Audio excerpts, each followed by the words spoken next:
226. Ayah dan ibumu aman. Tidak ada angin maupun hujan. Tiba-tiba Diki berucap demikian. Bukan cuma Arai, sang bocah kecil yang sedang sibuk membaca grafik di layar laptop, Naira yang sedang mengunyah coklat pun tak ayal tersedak. Kira sedang membicarakan pergerakan Herlan si brengsek yang hilang tiba-tiba. Kenapa tiba-tiba membicarakan kakak kandung dan kakak iparku? Apa kamu sudah kehilangan fungsi pendengaran? Timpal Naira sarkasme mendengus pada teman karibnya. Semua rentetan kalimat Naira bahkan tidak membuat Diki mengubah wajah datarnya. Hei, brengsek, seru Naira mendorong bahu berotot Diki yang hanya dilapisi kemeja putih tipis penuh keringat dengan ujung kakinya. Bersikap sopanlah sedikit, aku lebih tua darimu. Maki Diki menatap Naira tajam. Coklat batang berlapis maca kesukaan Naira tak jadi kayak kunyahan, hanya mendarat di depan mulut terbuka Naira. Of course, ini termasuk hal langka. Diki si lelaki berotot ngambek merupakan hal yang luar biasa aneh. Tumben ngegas. Datang bulan. Diamlah. Bentak Diki lantang. Naira mengangkat kedua tangan. Aku pergi. Aku selalu ngeri berhadapan dengan orang yang sedang datang bulan. Naira. Brak. Pintu kayu mahoni itu tertutup keras. Diki mendengus samar. Ini. Diki menatap botol air mineral yang Arai angsurkan. Matanya naik ke si pengangsur. Apa? Minumlah. Maafkan kelakuan si rubah betina itu. Dia memang hobi membuat orang mati karena emosi, jawab Arai dengan santai menyimpan botol itu di meja kaca. Diki menghela napas, lagi, entah untuk keberapa puluh kalinya semenjak rembulan pamit dan mentari datang dengan ceria. Apa latihan menembaknya sukses? Pertanyaanmu seperti aku anak kecil dan kamu orang dewasa. Diki mendengus. Aku cuma bertanya, timpal Arai mengedikkan bahu. Sukses, kata Diki pelan. Sebelum mendatangi ruangan khusus Arai di markas Free Fire, Diki memang tengah melakukan latihan menembak dengan beberapa anggota Free Fire lainnya. Ini menjelaskan dari mana keringat sebiji jagung memenuhi wajahnya. Apa maksud perkataanmu tadi tentang ayah dan ibuku? Tanpa sadar, ada napas tercekat yang tak terlihat oleh mata jeli Arai. Diki merasakan seluruh pasokan oksigen di seluruh dunia tiba-tiba menipis dan membuat paru-parunya kehausan. Tubuhnya memang sudah bermasalah semenjak ponselnya mendengungkan nada dering pertanda pesan masuk. Ya, pesan masuk. Dari Rivena yang memberi kabar baik kalau Graldian dan Miranda sudah aman. Rivena, temanku menemukan ayah dan ibumu, dia menyelamatkannya. Rencananya hari ini helikopternya akan terbang, kata Diki tercekat. Oh ya, petik Arai dikuasai antusiasme yang berlebih. Yap, hari ini, ya. Bersamaan dengan pekikan tak percaya Arai yang senang ayah dan ibunya akan kembali, hal yang tak terduga muncul di grafik. Ada yang berbeda dan membuat Arai yang membacanya melotot. Sial, Herlan mulai pergerakan. Diki turut menunduk melihat grafik warna-warni yang terdapat titik hitam yang mulai bergerak. Arah pandang mereka tertuju pada tempat yang mereka yakini sebagai tujuan kepergian Herlan. Ini kabar buruk, Rai. Herlan sedang menuju padang gurun yang menjadi tempat terdamparnya ayah dan ibumu. Sial, cepat beritahukan hal ini pada Bimo Abimana. Kita harus segera siap-siap untuk menyusul. Sial, Rai, virus yang ada di dalam tubuh Miranda dan saya yakini juga sudah menyebar di tubuh Graldian sengaja dibuat di laboratorium khusus untuk kepentingan. Virus itu bukan berasal dari seleksi alam. Kalimat itu berasal dari dokter kerajaan Brahmi Devari setelah memeriksa kondisi Miranda. Dan virus itu sangat mematikan. Saya tidak pernah menemukan virus semacam itu dan tidak tahu penawarnya. Di dalam tubuh kalian, virus tidak melakukan aktivitas seperti yang dilakukan bakteri seperti makan, minum, mengeluarkan kotoran dan beristirahat. Virus cuma melakukan satu hal berupa bereproduksi, alias memperbanyak diri. Saat tubuh semakin sulit dikendalikan karena virus tersebut, maka sudah dipastikan virus itu sudah berhasil memperbanyak diri dan menjadi semakin kuat. Apa tidak ada obat antivirus? Bisa saja virus ini sedikit berkurang karena obat itu, kan? Graldian pernah mendengar istilah medis untuk obat beberapa virus. Virus yang menyerang tubuh mereka memang tak bernama, namun jika masih dalam keluarga, virus obat yang sama dalam penanganan virus lainnya pun mungkin bisa dijadikan solusi. Ada, saya sengaja membawanya. Namun obat ini bukan bertujuan mematikan virus, melainkan hanya memperlambat reproduksi virus. Mencegah virus yang ada di dalam tubuh kalian bertambah banyak dan semakin kuat. Dokter itu mengeluarkan beberapa kaplet obat berwarna kekuningan dan menerapkannya pada Geraldian dan Miranda. Ada beberapa hal yang harus kalian tekankan pada kasus virus ini. Jika salah satu di antara kalian demam maka jangan panik. Itu sudah jadi hal lumrah yang terjadi tubuh ketika menyadari ada virus. Tapi aku sudah menderita virus ini sejak lama, kata Miranda menyela. Dan aku sama sekali tidak pernah demam dalam kurun waktu tersebut. Virusnya memang sudah lama ada di dalam tubuh namun bisa jadi kinerja virusnya baru dimulai sekarang-sekarang. Miranda mengangguk-angguk. Ketika sistem kekebalan tubuh atau imun menyadari adanya virus di dalam tubuh maka sistem imun akan melepaskan bahan kimia yang disebut sebagai pirogen, lanjut sang dokter. Zat ini menginstruksikan otak untuk menaikkan suhu tubuh, menyebabkan seseorang mengalami demam tinggi, yaitu sekitar 37,8 derajat Celcius atau lebih. Demam ini juga membantu tubuh memicu bagian lain dari sistem kekebalan tubuh untuk mulai bekerja dan juga menciptakan lingkungan yang tidak menguntungkan atau berlawanan dengan virus. Kalimat penjelasan sang dokter diakhiri dengan obat antivirus.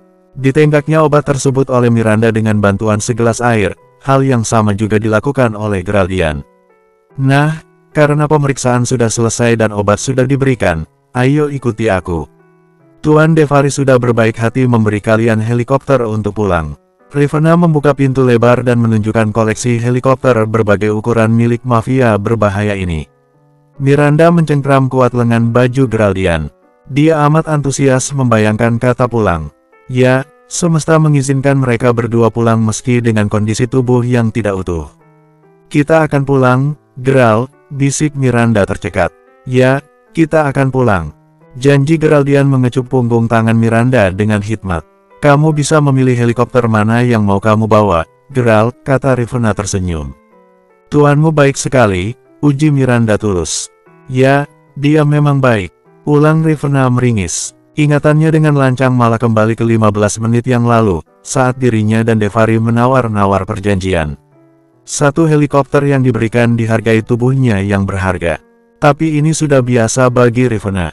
Mengorbankan sesuatu untuk seseorang sudah biasa dalam kamus hidup Rivena. Bersambung, 227. Tidak ada masalah semenjak helikopter kecil itu terbang tinggi meninggalkan kerajaan Brahmi Devari. Baling-balingnya berputar kencang tanpa masalah. Mengarungi langit luas yang biru dan berhias awan-awan putih indah, melewati padang gurun yang gersang tempat mereka ditangkap 2 hari yang lalu lantas menuju luasnya samudera. Mengapung di awan, ini indah sekali, Geral, kata Miranda antusias. Duduk di kursi penumpang dengan pemandangan indah di luar heli menjadi kali kedua Miranda berada di helikopter yang Geraldian kendarai. Lelaki yang sangat dia cintai. Aku pernah berjanji pada diriku sendiri untuk membawamu naik heli. Tapi aku tidak menyangka jika kondisinya bakalan sesulit ini, impal Geraldian mengernyit pilu. Siapa yang bakalan menyangka bahwa dirinya dan Miranda akan jadi korban kepuasan Herlan, si manusia tak punya hati nurani. Dimulai dari organisasi pengusaha kepunyaan Geraldian yang dituduh menyelundupkan senjata dan penculikan Miranda dan Arai yang masih menimbulkan ketakutan dalam diri Geraldian. Lalu seolah belum cukup, hari ini, mereka baru saja ditawan kerajaan mafia paling mengerikan dan beruntung bisa lolos karena kemurahan hati Rivena, teman Diki. Berarti janjimu sudah terlaksana, kan? Akhirnya aku bisa naik heli sambil menikmati kepiawaian kamu membawa helikopter ini, kata Miranda mengumbar senyum. Dia tak bisa menahan diri menyentuh lengan Geraldian dan mengelusnya dengan konstan naik turun. Terima kasih, Geral. Geraldian menyeringai sedih, ini bukan heliku, dan kita sedang melarikan diri dan bukan sedang liburan. Miranda mengangguk mengerti. Naik helikopter yang Geraldian janjikan jelas tidak melibatkan darah, keringat lelah dan air mata kesedihan. Ini jelas di luar rencana mereka sebagai manusia biasa. Tapi ini sudah cukup kok, Geral. Dari semua kejadian yang belakangan ini kita hadapi, kupikir ini adalah satu-satunya hal paling normal yang kurasakan. Terima kasih sudah mau mengerti, Mir, kata Geraldian mendadak sendu. Aku yang harusnya terima kasih sama kamu, Geral. Tidak, kamu tidak akan mengalami semua pengalaman sulit ini jika tidak mengenalku. Budi atau Herlan menargetkan semua ini untuk menyakitiku, dan dia berhasil. Aku Geraldian Pilu. Ada beban yang mengiringi langkahnya sekarang. Bukan cuma tentang perasaan menyesal tak mampu menyelamatkan Miranda dan Arai dengan cepat namun juga perasaan sesal karena membuat para musuh melirik dua manusia paling berarti di hidup Geraldian itu. Ini sudah jadi konsekuensi yang aku terima ketika bersama kamu, Geralt, timpal Miranda terkekeh. Kita saling membahagiakan satu sama lain dan jatuh cinta, tapi cinta tidak melulu tentang perasaan berbunga-bunga maupun perasaan saling menyayangi di atas ranjang. Cinta itu kompleks, Geralt, dan di dalamnya terdapat kesengsaraan. Tapi aku merasa nggak berguna, Mir, seru Geraldian mengeratkan rahangnya. Aku tidak becus menjaga kalian agar tetap aman. Tapi intinya semua itu sudah berlalu, kan? Tekan Miranda gemas. Dia ingin merengkuh tubuh Geraldian dan mengecupi wajahnya demi membuat lelaki itu tenang dan nyaman. Namun keadaan yang berada di helikopter membuat pergerakan mereka dibatasi.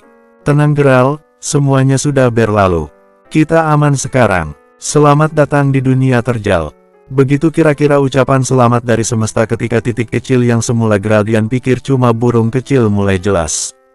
Dor, dor, dor. Tembakan beruntun itu berasal dari helikopter besar yang terbang menuju arah mereka. Awas, Geralt. Helikopter bermanuver menghindari peluru yang dilepaskan untuk menghancurkan pesawat mereka. Geraldian, teriak Miranda mencengkram pegangan di kursinya. Kita tidak aman, Geralt. Kita akan selalu berada di zona tak aman selamanya, gumam Miranda sebelum gravitasi membawa helikopter mereka terjun ke samudera. Menghantam lautan biru jernih yang luar biasa dingin. Tubuh helikopter itu meledak di angkasa sebelum jatuh ke lautan. Pelaku penembak helikopter itu memang tidak berniat membunuh Geraldian dan Miranda. Mereka seolah sengaja menembak bagian remeh agar helikopter itu oleng dan jatuh ke laut. Dengan cara itu mereka bisa mencari tubuh Geraldian dan Miranda yang tenggelam di lautan dan membawanya untuk dijadikan sebuah bagian dari rencana. Kita sudah mulai mendekati posisi Herlan. Apa pasukan di belakang sudah siap? Kata Bimo Abimana menatap Diki yang duduk di dekat jendela helikopter. Diki mengacungkan jempol. Mereka menyusul di belakang kita. Di helikopter yang dapat menampung belasan penumpang, Bimo Abimana, Diki, Naira, Arai dan Gavin bergabung bersama menyusul Herlan. Peta yang membawa mereka ke tengah samudera saat ini adalah grafik yang menurut Arai menunjukkan lokasi keberadaan Herlan. Ini akan jadi pengejaran yang paling aku tunggu, desis Bimo Abimana menyeringai. Kalau Herlan berhasil aku habisi, predikat mafia terkuat akan beralih ke Free Fire dan bukannya The Moon. Yap, begitulah, timpal Diki mengangkat bahu. Lelaki itu masih menjadi Diki yang Naira kenal, selengean, tidak pintar memilah baju dan santai. Lihat saja sekarang, di mana yang lainnya memilih pakaian hitam yang menutupi semua badan demi meminimalisir serangan, Diki malah memakai kaos pendek yang dia padu-padankan dengan celana bahan pendek selutut. Berbanding terbalik dengan senjata api yang dia tenteng. Jenis paling canggih dan berbahaya yang Free Fire punya. Grafik keberadaan Herlan berhenti di sekitar samudera ini, desis Arai menatap Bimo Abimana dengan tatapan tegas. Bersamaan dengan raut panik yang menderu, dering ponsel Naira makin membuat suasana cukup tegang. Akan aku bunuh kalau telepon ini dari orang yang tidak penting, desis Naira merogoh saku celana legging ia mencari ponsel.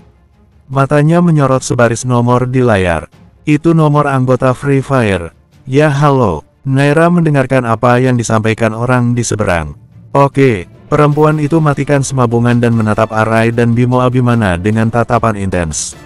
Ada apa? Tanya Diki. Kabar buruk, Herlan sudah menembak helikopter yang membawa Geraldian dan Miranda. Mereka sekarang jatuh ke laut. Sial, desis Arai menutup laptop dengan kasar. Ayo kita sisir laut ini. Kata Bimo Abimana meminta sang pilot menambah kecepatan baling-baling. Lalu pesawat kecil itu bergaung di atas samudera mengarungi langit yang cerah. Di belakangnya juga terdapat helikopter serupa yang juga berisi belasan prajurit Free Fire. Aku benar-benar akan membunuh bajingan itu, desis Naira mengepal kuat. Tenanglah, tujuan kita duduk di helikopter ini untuk membunuh Herlan. Hibur Diki menepuk bahu Naira 2 kali. Naira berontak tidak suka dirinya kontak fisik Dei saat jantungnya berdegup tak beraturan membayangkan keskautan yang akan dia derita tatkala kakaknya mati tenggelam di lautan. Bersambung 228. Semua daya upaya hilang tak berarti, semesta sudah merencanakan pelarian helikopter berpenumpang 2 orang itu untuk meluru bersama dinginnya air laut. Tatkala tail bom tertembak lalu menimbulkan percik api, disitulah gravitasi memangku air laut menerima tubuh 2 insan dari atas langit. Biur, Miranda terlepas dari tali pengaman saking kuatnya menghantam permukaan air. Perih, Tubuhnya tidak dalam posisi siap menerima benturan, nafasnya terengah menerima berliter-liter air yang masuk ke tenggorokan. Asin, dan perih. Tatkala lubang hidungnya menjadi muara selain tenggorokan. Ada air yang turut masuk ke paru-parunya, dan ini amat menyakitkan. Geraldian, teriak Miranda dalam bisu yang mencekam. Telinganya mendadak tuli. Semuanya diam. Tidak hal yang bisa dia indra selain pekatnya lautan menyelimuti tubuhnya serupa monster. Perempuan bergaun putih itu mengais-ngais air laut meminta pertolongan. Kedua tangannya bergerak menggapai. Dia mati. Dia tamat. Ini adalah akhirnya. Gerakan menggapai itu terhenti karena tubuhnya kekurangan oksigen. Kepalanya mendadak diserang pening tak berkesudahan. Paru-parunya meronta meminta pasukan oksigen. Jantungnya berdegup cepat menyadari unsur O2 mulai berkurang, dan tatkala otaknya tidak menemukan zat kehidupan dalam hemoglobin, di saat itulah, sang otak berusaha memperingati tubuh perempuan lemah itu dengan ketidaksadaran. Dalam detik yang serupa jam, tubuh Miranda mengapung di tengah samudera dengan mata terpejam. Apa ini akhir hidupnya? Kita bagi tugas. Kita menyerang dan biarkan helikopter di belakang menyisir tempat jatuh helikopter yang membawa Geraldian dan Miranda untuk mencari tubuh mereka. Bimo Abimana memberi instruksi. Naira yang mencangklok pistol mengangguk paham. Diki melakukan hal serupa. Aku akan bergabung dengan helikopter di belakang. Cetus Arai mendekati pintu heli yang terbuka. Angin kencang menari-nari di depan pintu menarik siapapun yang ingin luruh menuju pusat bumi. Tidak, seru Naira tajam menghalangi pintu dengan lengan panjangnya. Bola mata hitam kelamnya berlabuh menatap keponakannya. Kamu di sini, Rai.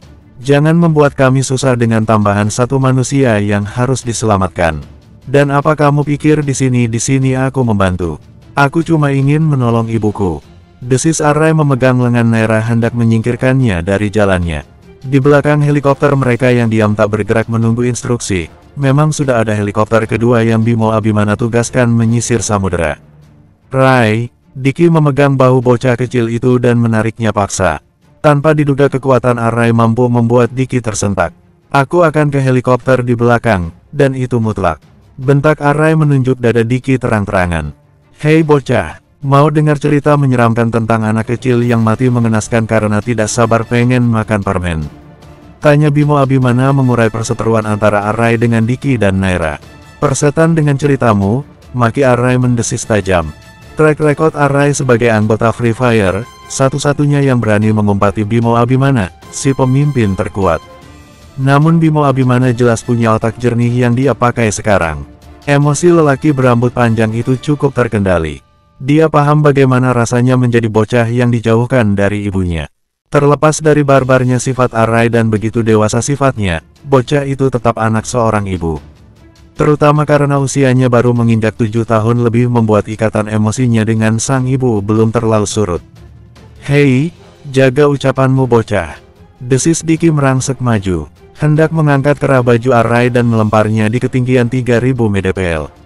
Membayangkan bocah sengak itu hancur lebur menghantam bumi terasa menggiurkan. Sudahlah, seru Bimo Abimana mengurai. Oke, Arai, kamu boleh pergi ke heli kedua. Tapi tolong, jangan terlalu emosional.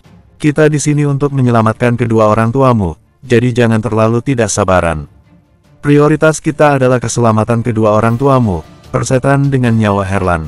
Pandangan laser berkekuatan serupa pedang milik Arai sama sekali tidak turun dari wajah Diki.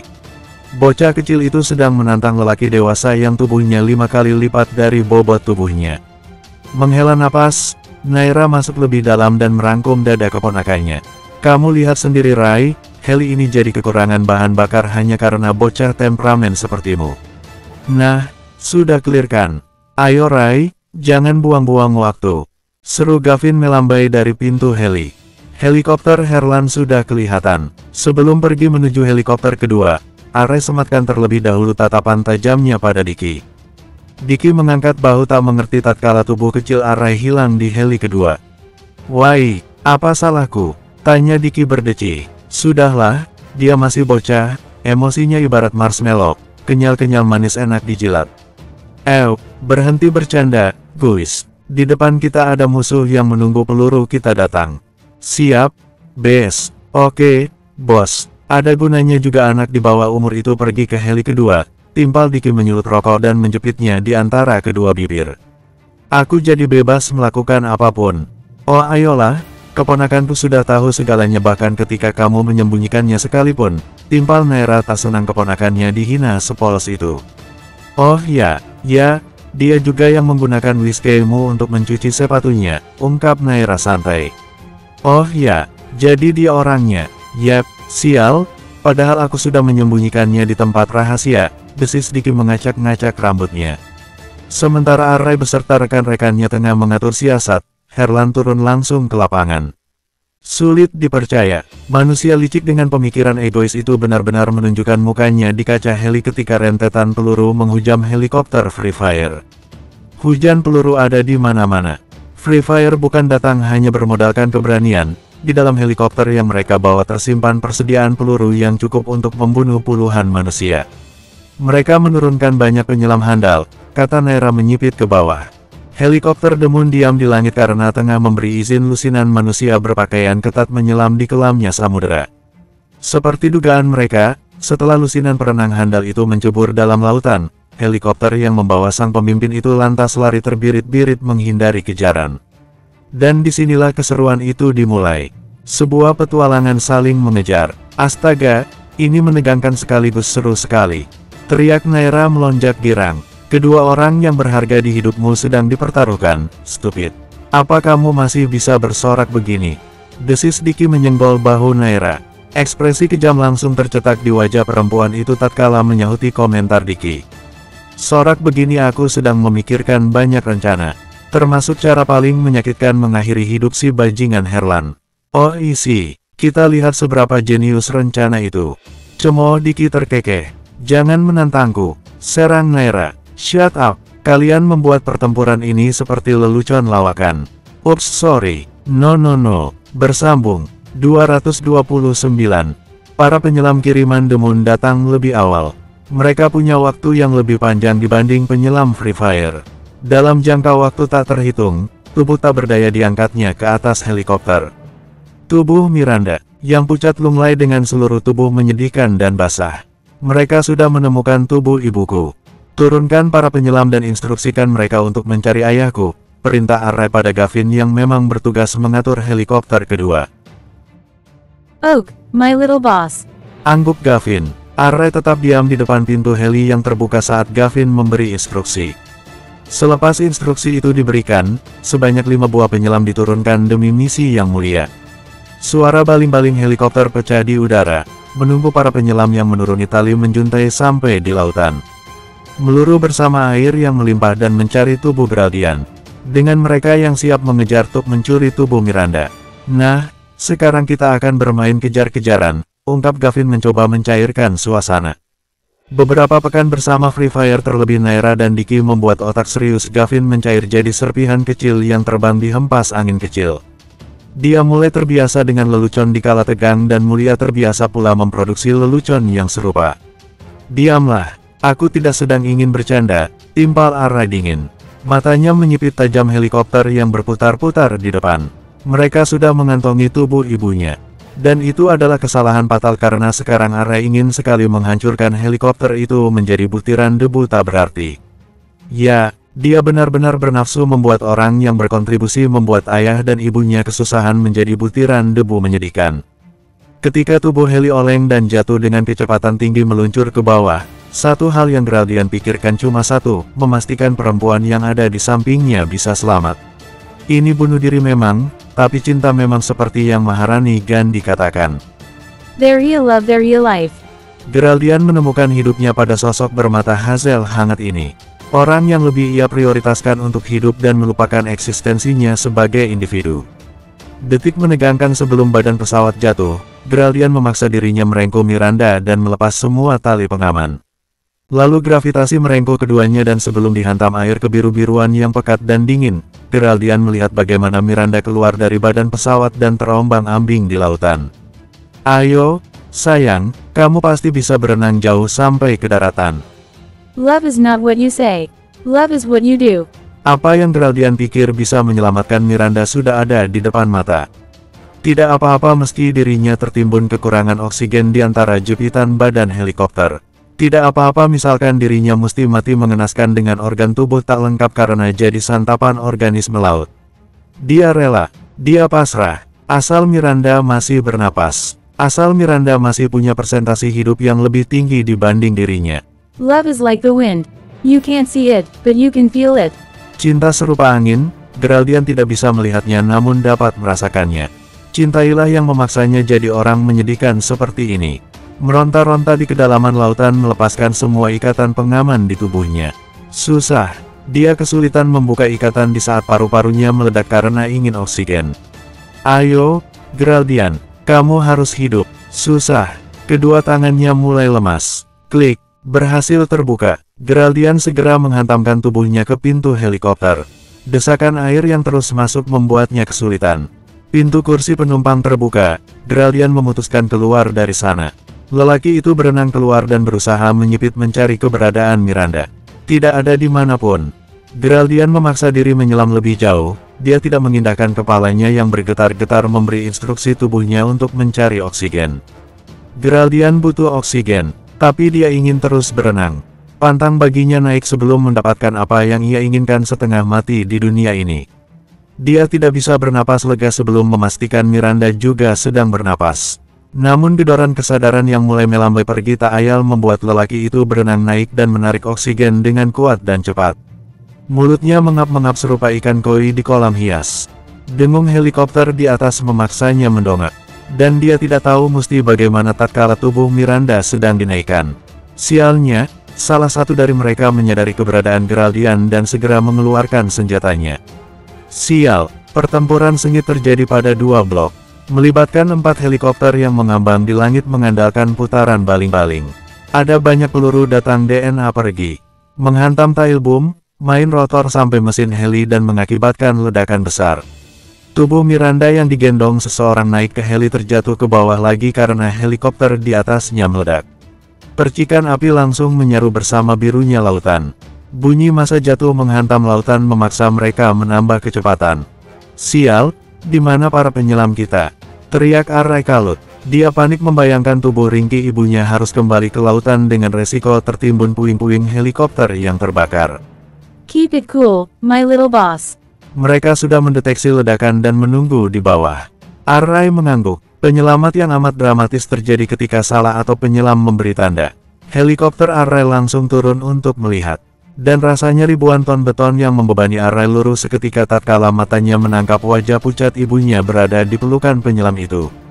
Kondisinya gawat, tubuhnya dingin sekali, ucap Gavin meraba denyut nadi di leher Miranda. Bibir perempuan yang sudah terbaring di heli itu pucat sekali. Ini darurat, denyut nadinya lemah.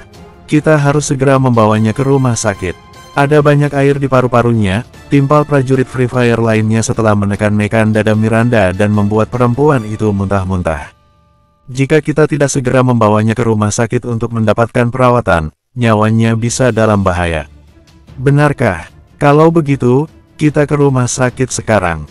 Pungkas Arrai tegas. Tolong dipercepat, aku mohon. Manusia sebejat apapun, sebarbar apapun, tetap punya kesempatan memohon karena beberapa alasan.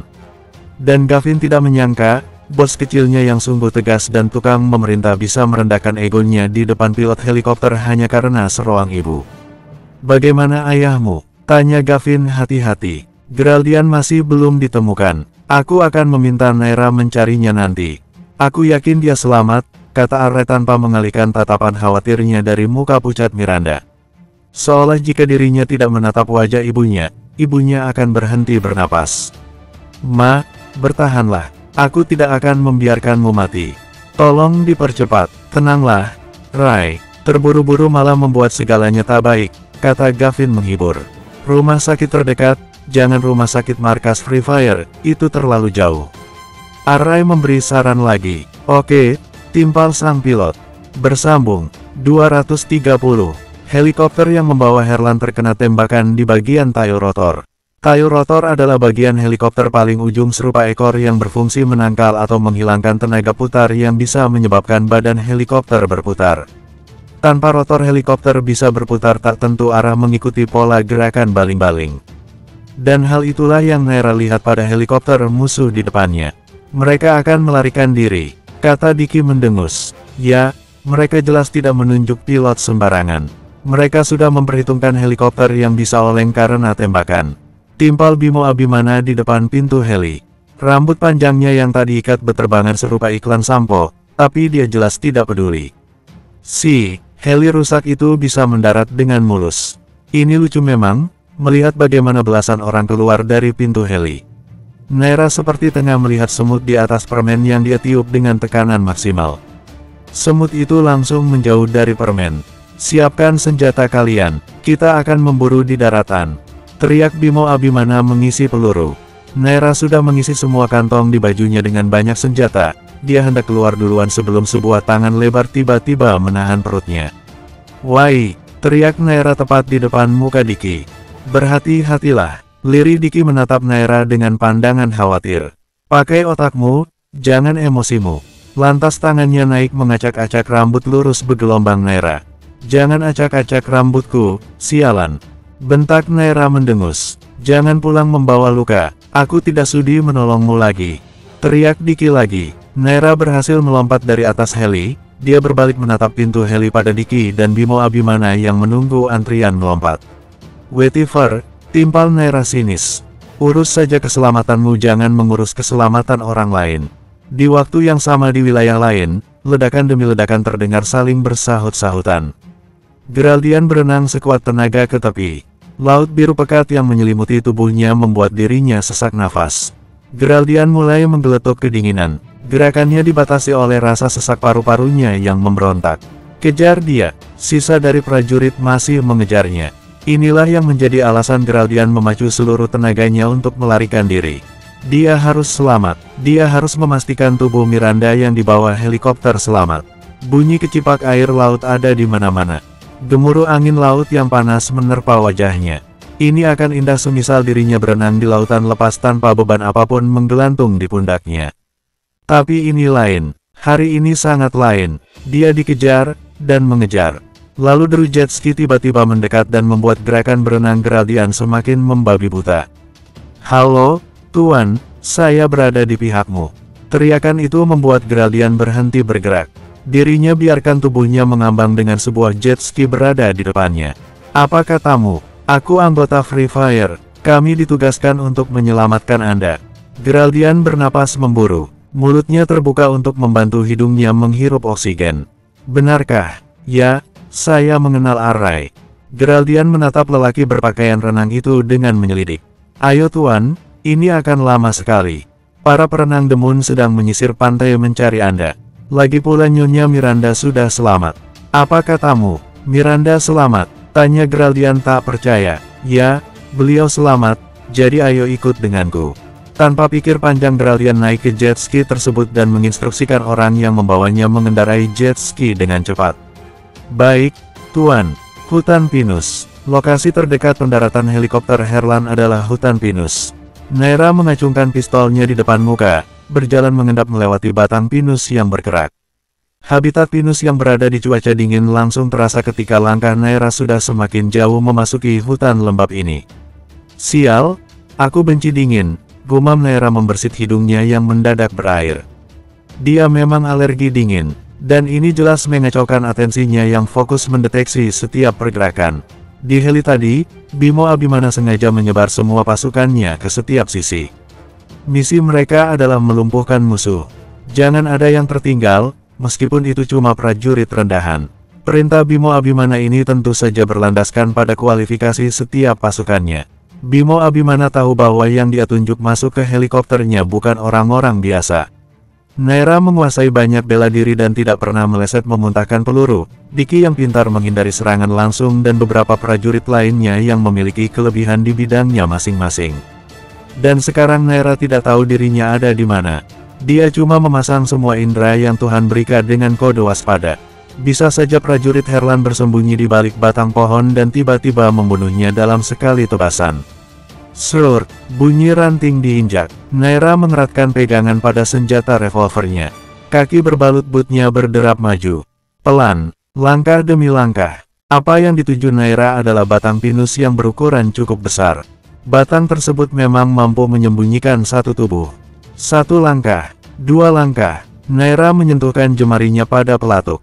Dia siap membunuh. Mengambil satu langkah panjang yang mantap, Naira mengacungkan ujung senapan ke seseorang di balik batang. Matanya melotot melihat keabsenan. Tidak ada siapapun, tapi suara kaki menginjak ranting tadi. Srek, suara itu lagi. Dengan cepat, gerakan memutar 180 derajat gadis itu melakukan kedua kuda dan menarik pelatuk.